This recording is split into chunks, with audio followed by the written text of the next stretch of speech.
టెలిమెట్రీల కోసం కేటాయించిన 4 కోట్లకు పైగా నిధులను కృష్ణానది యాజమాన్య బోర్డు దారి మళ్లిస్తుంటే రాష్ట్ర ప్రభుత్వం చోద్యం చూడడం సిగ్గుచేటని మాజీ మంత్రి హరీష్ రావు మండిపడ్డారు.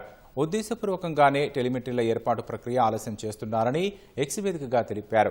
కృష్ణా జలాలను ఏపీ అక్రమంగా వినియోగిస్తుంటే ప్రభుత్వం సహకరించడం దుర్మార్గమని హరీష్ రావు ఆక్షేపించారు.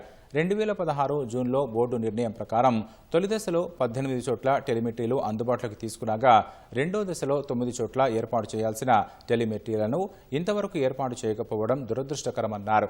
తెలంగాణ హక్కులను కాపాడాల్సిన కృష్ణా బోర్డు రాష్ట్రానికి అన్యాయం చేస్తుంటే రేవంత్ రెడ్డి సర్కార్ ఎందుకు స్పందించడం లేదని ప్రశ్నించారు.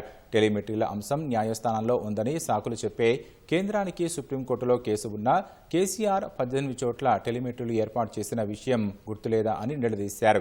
టెలిమెట్రీల ఏర్పాటు ప్రక్రియను వేగవంతం చేయాలని కేంద్ర రాష్ట్ర ప్రభుత్వాలను హరీష్ రావు డిమాండ్ చేశారు.